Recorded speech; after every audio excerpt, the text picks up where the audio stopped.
I'm Michael. I'm Andrew. And this is the Cat. Welcome to the Fantasy Football Edition, Week 1. Yes, with our special guest, the Cat. Yes, Xena. Named it Xena. I know. Well, filming a different location tonight. We had a little pet, and we figured why not include him in tonight's podcast. Yes.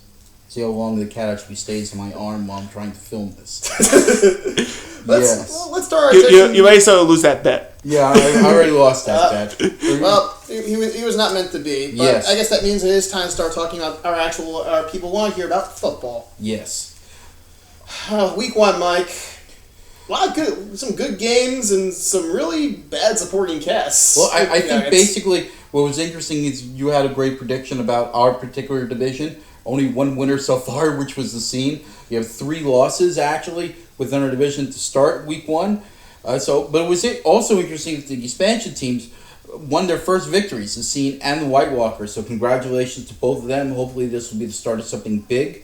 And hopefully we look for some stiff competition this year. Well, let's go into it. Let's start with our first expansion team, actually, the Scene, who went against our reigning champion, Solmente, or as I like to say, Solmente plus half of Ben's roster.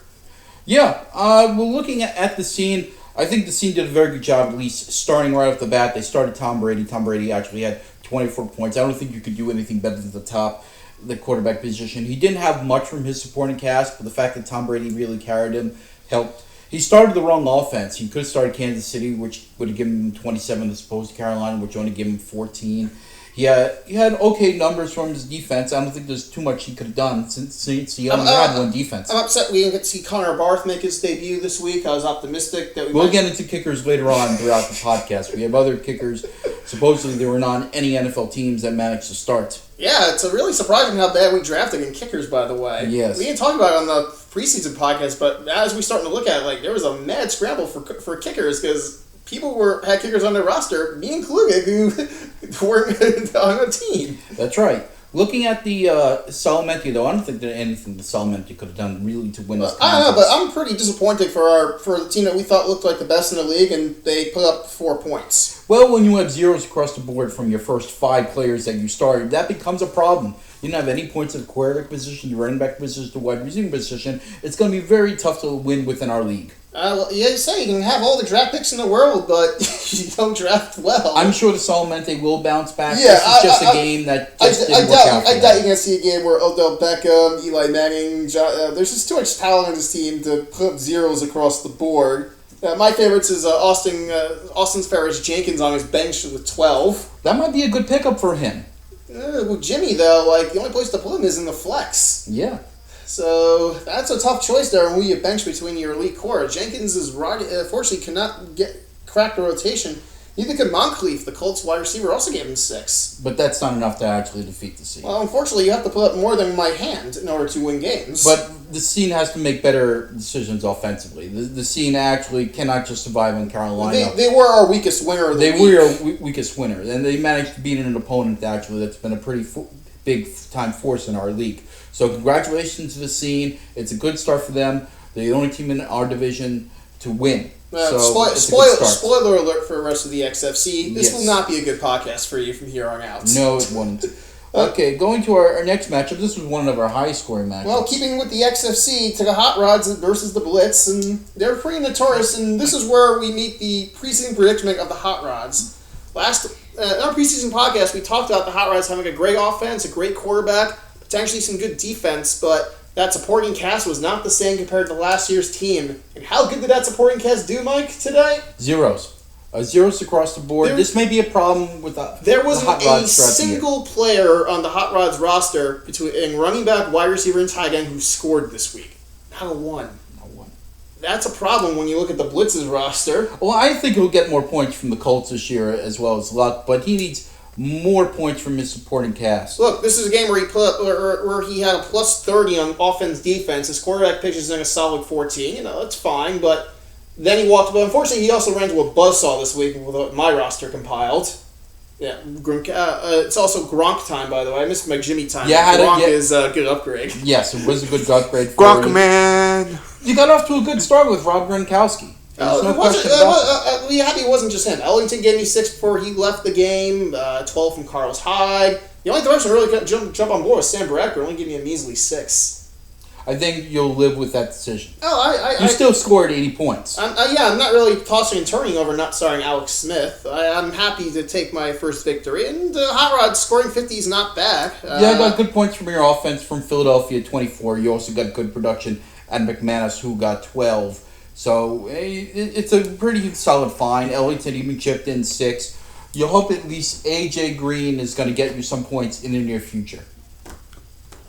We're having a little cat mishap over A little there. cat difficulty. Hold on 1 sec. Our guest star is climbing couches. Yes. This is, by the way, the cutest thing we've ever done on this podcast. Yes. But I'd say here, this is just a hard-fought win for the Blitz, and for the Hot Rods, I'd say can't be too bad if you're living up to the preseason predicament here. We didn't exactly predict you to do bad, just you're going to have games where you're going against teams with better supporting casts. All right, to our third game. Who we got up next, Mike? That would be the Solomenti and the Killer Toads. I believe we already talked about the Solomenti. I believe we mean Bossman versus Bossman. the It's Killer usually Toads. Bossman and the Killer Toads. I know the cat's on your mind, but come No, on. the cat's really not on my mind. Okay. Can you blame him, though? Really, we have to keep an eye on the cat too while doing this podcast. So, frankly, we are multitasking here. Okay, we are actually doing your job as well. Yeah, You're the one who's supposed to be cat sitting. Hey, I'm doing a good job of it. You're the one who can't name the right teams. All right. All right, well, to the actual team we want to discuss, the Bossman versus Killer Toads. Again, not one of our favorite matchups to watch this week, simply due to low scoring. Also took a Killer Toads really mailing it in this week. Well, yeah. First of all, they did not start a tight end, which actually is a problem. Okay. To quote him, I know. And he pulled an old switcheroo with his offense and defenses. He started Indianapolis when he should have started Arizona. Arizona had 31 points. I respect the Colts, who only had 14. And Cincinnati, who he left on his bench against the Raiders, put up a donut, compared to he started Cleveland. He obviously had a lot of confidence against Cleveland, against the New York Jets. My question is, when have we ever been scared of Oakland's offense in this league? I'm just confused. Yeah, I know. He was actually he was scared. Obviously, he had a lot more confidence in Cleveland's defense on the road as opposed to Cincinnati on the road. We always go against Oakland. You always love to go against Oakland at times. Should have done it this time. And this cost them the victory. I really do believe this cost them the victory. It was a close. It's not like Bossman blew us away this week with his lineup, quite frankly. Well, the best highlight about Bossman, they started a kicker who's not in the NFL. Khalib Sturgis. I drafted you, but I knew that you weren't playing on a team anymore, so I had to jump to a kicker who actually was going to kick this week. Other than Jonathan's kicker mishap, nothing too much. He got 12 from DeMarco Murray. That was nice. His offense defense too, Mike. His offense, Pittsburgh. He had Pittsburgh, He had Pittsburgh as his offense, which was 21, which was not bad. I mean, he had both defenses actually playing against each other, San Diego and Detroit. So not too much of a differential there. Maybe the 21 would have been an idea. He could have taken the 21. That would have been not a bad idea. But I think he lucked out simply because of Rob's mistakes, mostly. Yeah, I'd say this is a game the Killer Toads handed to Bossman. And after Bossman's horrible year last year, I guess it's not bad to take a gift every now and then. I mean, Bossman did get solid productions from some of his players. Tyler Eifert, who has been lost within our fantasy football, actually, like for the last 2 to 3 years, comes up big and scores 12 points against the Raiders. Yes, that was a smooth move. He only gets 6 from Wilson. He still gets 12 from Murray, and Murray didn't have the best game, but he still managed to get 2 touchdowns. That's all we care about. That's all that you care about in our league. So he did get decent numbers from his supporting cast. I'm concerned about the Killer Toads as a team this year, though.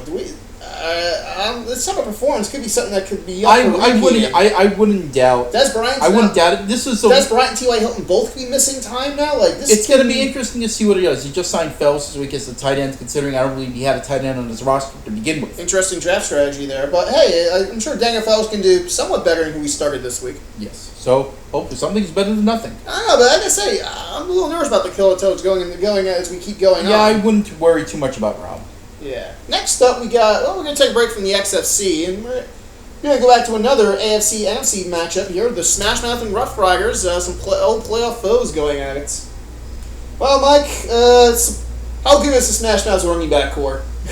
Real good. I think they're one of the best in the league. When you look at Lacey, Hill, he has Forte actually within the flex position. That's 24 points he got this week from that crew. It's an amazing feat what you get. Plus the fact that he has Aaron Rodgers as quarterback. He put up with some solid numbers this week. He could have done better defensively, but he had enough to wipe out Ben. Heck, he didn't have to use a smooth move first free agent signing. He signs Tennessee's offense to bench them evidently. And considering that Tennessee put up 35-plus points offensively, he literally signed him before game time, but yet elected not to start him, and he went with Chicago's offense instead, which was a big mystery. That was a big mystery. Obviously, he had a lot more confidence in Chicago as opposed to Tennessee, but if you're going to sign Tennessee, why not at least give them an opportunity? How did Ben do, Mike, considering his team was combined with duct tape and, glue? Look, Ben likes Peyton Manning. Ben likes Denver. Unfortunately, Denver did not have a great, solid production offensively. When you look at Peyton Manning, you expect more than what he produced in the first week. Surprisingly enough, he put up 0 in week 1 against Baltimore. Now, we know Baltimore's a very good defensive team. You at least would expect maybe 6 or 12 points. There's not too much production he could have done. He had Cam Newton on the bench. Newton only had 6. 6 is better. It was clearly not enough to actually beat Pedro, though. But I look at it like I remember the last year. You see Peyton Manning, Demaryius Thomas, Denver's offense. That's like 19 points a score there. Oh man, like the bottom dropped. He did waste a solid production though out of Chris Ivory. Ivory actually he wasted a lot of good points from his supporting cast. This duct tape supporting cast actually came through for him. Decker gave him 6. Dwayne Allen gave him 6. Some good numbers, but like that just stings when you can't when your franchise offense and quarterback to give a big FU to your supporting cast. Pretty much, but still, it's not enough to defeat Pedro. Pedro's just a monster. Smash Mouth is a strong team this year. He's a very strong team. And when they were the only team that had only one person not score in the supporting cast, only Julian Edelman was the only 0 he actually had on his roster. So really good game from Pedro. He jumps up to a commanding 1-0 lead. Yes, he does. Yes, he does. All right, turning our attention to our next game, Falcons versus the Bolts. Well, Mike, how's our wandering Super Bowl perennial person who can't win a Super Bowl going? How did you start off the year? Well, the start is the Falcons. Falcons got good numbers from Stafford. He got 12. Bishop Sankey, he signs him every single year but never really starts him. Guess what? Sankey actually contributed, had 6 points. Sankey's like Eugene's lost running back. Every year there's that lost running back he starts. Like it was like Reggie Bush a couple last year. Yeah, it's just that running back that you just feel like it just has failure written all over him. Well, Sankey at least shut me up for this week. 12 out of him. Scott Chandler, we make fun of him on the preseason podcast. But yet, he still managed to get 6 points. He managed to get 6 points. The one reception accounting. He still got 6 points out of Stevie Johnson as well. Another fantasy basher, preseason podcast basher. Like a lot of people we hit on actually came through for Eugene. Also, the beauty was the offense defense, though. You want to talk beautiful? Well, he rides a lot on San Diego this year. San Diego, and he just signed Josh Lambo, the kicker, who contributed nicely 9. San Diego had 33 points. I think the intriguing factor is that he started San Francisco defense, which only allowed 3 points. Plus 30 for Eugene, offense and defense. Unfortunately for Tom, he was on the other end of that game between Minnesota and San Francisco. Yeah, that actually was a 2-point game heading to the final game of the NFL regular season week 1. And Minnesota's defense did not come through. I understand maybe the position not starting Baltimore's defense against Denver on the road. So you may not have a choice to go to Minnesota. Consider you saying Baltimore's defense is not that good on the road as compared to home. I think your biggest problem is losing Terrell Suggs for the year. No, that too, but I'm just saying, like, history usually said that Baltimore lets up more points on the road than... You're right. To me, it could hurt you long term. Let's just say that. Yeah, no, I agree with that. But that's hindsight situation. Supporting cast-wise, the weakest wide receiving core gave him 20 points. Unfortunately, his running back core turned out with goose eggs. And you still managed to hedge a little bit considering you had Phillip Rivers on your roster and only 12 points. 12 still wasn't enough. Let's just say it was more of a respectable game. Okay, but what really came down to was the defense when San Francisco had 3 points that are allowed, which is remarkable, which ties another team that we'll get into, which also allowed 3 points on defense too, which also played a major factor. Actually, this was a bigger factor, I would say, than your particular contest. I'd say the surprise of this game was just Eugene's strength, considering how much we didn't care much for his roster in the preseason podcast. So to see his team come out really fiery. And some of the big-time players that he actually had did not produce. They actually wound up not scoring, but yet he still winds up with a win. To tell you, Scott Chandler, 1 reception, but that's all that matters. You can get That's that all red that zone matters. If you touchdown. get that score, that's all that matters. You got a 6 there. Yeah. You got 6 from All Steve Johnson. Well, we start with an expansion team. Let's close with let's bookend this with the other expansion team. Tell us the journey of the White Walkers' first victory. You know, the White Walkers was pretty interesting. They went with Ben Roethlisberger. They could have actually have started their other QB. Which one? Which one of the 4? Which one of the 4? That was the interesting part because I know Roethlisberger is a very big name. You wouldn't necessarily think that Mariota would throw 14 passes for his first contest. When would we ever start Marcus Mariota? I mean, yeah. You wouldn't think, considering the variety of quarterbacks that he has, but he elected to go with Roethlisberger. Well, we thought he was in trouble after Thursday, and we only saw Big Bang and D'Angelo Williams just have nothing. Antonio But at Brown the end, 6. he managed to get the TD, which also was to Antonio Brown. So therefore, he got 2 and he got 6. So therefore, 14 points actually was not bad. It could have been a lot worse situation heading into Sunday. But I think what really did a number on me, though, in that contest was the 2 tandem tight ends, which he managed to stick with in the flex position. He started Clever. Clever. Witten and Bennett, and that was the difference. 18 points. Yeah, now it's that he had the second. He was tied for the most tight end productivity this week, and to use him in 2 slots was bold and clever. Good move by an expansion team. That actually was a pretty good move. And the fact that I had Romo and he has Dallas's offense, I did whatever I could. But the fact that the difference was not necessarily Jason Witten as much because I couldn't hedge Witten. I could only hedge the offense considering that I had Romo. So, but the real key was the defense because Carolina annihilated Jacksonville, only allowed 3 points. And when the defense does its job and allows 3 points and he gets decent numbers of supported cast, it's tough to win this league. I did whatever that I could against him. Unfortunately, it was not enough. I got okay numbers for my supported cast. Julio Jones had a great game, 12. You were the king of 2-point conversions. Yeah, I was king of 2-point conversions. Yeah, solid 2s. Yeah, I got solid 2s, which helped to a certain extent, but it just wasn't enough. I mean, it doesn't matter what defense that I started. They would have allowed the same at 20, and my offense had 33 in Cincinnati. I just fell short. So. Look, it was a win the White Walkers earned. I gotta say, this was a win. They did their job. They did their job, and we're happy to see our expansion teams do well to start week 1. We'll see if that luck continues. Yes. But before we go into week 2, let's turn back the clock and kick off our Morant displays of intelligence section. We have 5 great displays of Morant displays of intelligence based on looking at all your lineups and roster submissions for the week. So here we go. Number 5 goes to Tennessee's offense from the Smash Mouth. A brilliant move that at 12:30 led to a Morant display of intelligence by 3 o'clock as the Tampa Bay was ran off the field by the first half.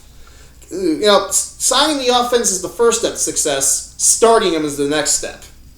Number 4 goes to the Hot Rod's whole supporting cast.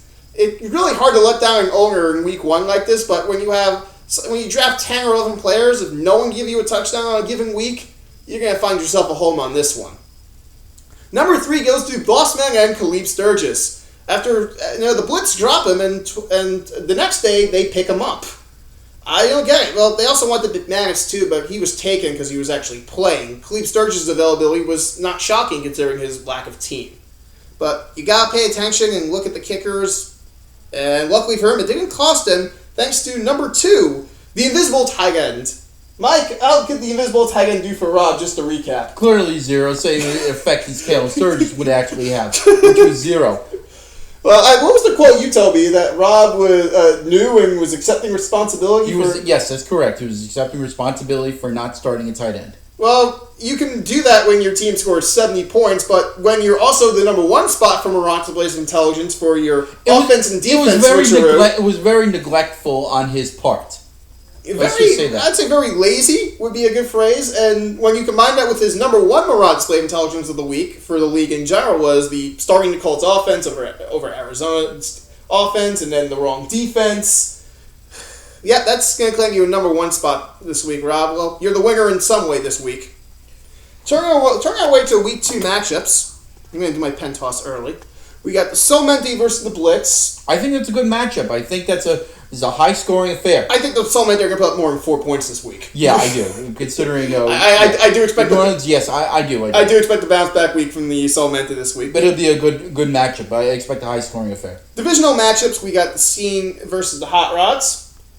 That could be good. And the Scene go 2-0. 2-0 with a divisional win up their cap. That could be that's very nice. On the other side of the spectrum, who wants to go 0-2 between you and Tom? Not I. I can't disagree with you. Tom has the kitten edge, unfortunately, in this matchup, Mike. Yes. Kitten can score. Let's see. Then we got Bossman versus Rough Riders, another divisional matchup. Again, Rough Riders... Off to a good start. Started Peyton Manning at 18. Did not start Denver's offense from what you told me. I didn't see him on the Twitter feed, but... Yeah. But still got 18, actually. A good, solid... nice to see You Peyton. figured Manning would actually bounce back and score at least 6 to 12. Yeah, nice to see Peyton Manning back, because Lord knows he's going to need it if he wants to stay around this year. Yes. Our blog of the week, Smash Mouth versus Killer Toads we picked as our blowout of the week.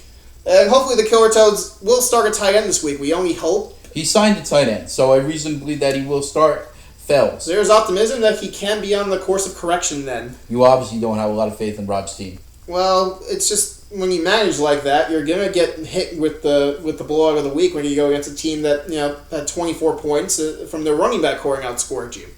And then our game of the week, we're going to go through the only teams that actually are only 1-0 matchups of the week is the White Walkers versus the Falcons. The two 1-0 teams. Yeah. This is a very entertaining matchup. It's a lot of fun to see exactly if the White Walkers go 2-0. Yeah, I want to see if the Falcons go 2-0 actually. It's been the Falcons haven't made a playoff appearance since they won it like 8-9 years ago. So let's see who jumps up who's going to be a 2-0 team in that to start the year. Well, that's it for week 1. We look forward to seeing what happens Sunday. We hope to be back next week, maybe with our kitten if we're lucky. Yes. So I'm Andrew. Michael. Have a good night.